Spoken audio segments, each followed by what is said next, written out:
പ്രപഞ്ചത്തിന്റെ അനന്തമായ ആഴങ്ങളിലേക്ക് കണ്ണു നട്ടിരിക്കുന്ന മനുഷ്യന് സ്വന്തം കാൽച്ചുവട്ടിലെ മഹാസമുദ്രങ്ങൾ ഇന്നും പൂർണ്ണമായും കീഴടക്കാൻ സാധിച്ചിട്ടില്ല എന്ന സത്യം നിങ്ങൾക്കറിയാമോ? നക്ഷത്ര സമൂഹങ്ങളെയും ഗാലക്സികളെയും കുറിച്ച് പഠിക്കാനും കോടിക്കണക്കിന് കിലോമീറ്ററുകൾക്കപ്പുറം പേടകങ്ങൾ അയക്കാനും മനുഷ്യന് സാധിച്ചു. ചന്ദ്രനിൽ മനുഷ്യൻ പാദമുദ്ര പതിപ്പിച്ചു. ചൊവ്വയിൽ ജീവന്റെ തുടിപ്പ് തേടി റോവറുകൾ ഇറക്കി. എന്നാൽ ഭൂമിയിലെ മഹാസമുദ്രങ്ങളിൽ 95% ഇന്നും മനുഷ്യന് അജ്ഞാതമാണ്. സമുദ്രത്തിന്റെ അഗാധമായ ആഴങ്ങളിൽ എന്ത് നടക്കുന്നു എന്ന് നമുക്ക് കൃത്യമായി ഇന്നും അറിയില്ല.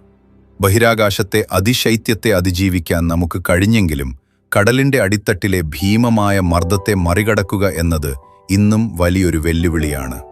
നമ്മൾ കണ്ടെത്തിയ അന്യഗ്രഹങ്ങളിലുള്ളതിനേക്കാൾ എത്രയോ മടങ്ങ് രഹസ്യങ്ങൾ ഇന്നും നമ്മുടെ നീലക്കടലിന്റെ അടിത്തട്ടിൽ ഒളിഞ്ഞുകിടക്കുന്നു. പ്രപഞ്ച സൃഷ്ടിപ്പിനെയും നക്ഷത്ര രഹസ്യങ്ങളെയും കുറിച്ച് വിശദീകരിക്കുന്ന മനുഷ്യന് സമുദ്രങ്ങളെ കീഴടക്കാൻ സാധിക്കുമോ? എന്താണ് നിങ്ങളുടെ അഭിപ്രായം? താഴെ കമന്റ് ചെയ്യൂ. കൂടുതൽ വീഡിയോകൾക്കായി ഈ ചാനൽ സബ്സ്ക്രൈബ് ചെയ്യൂ.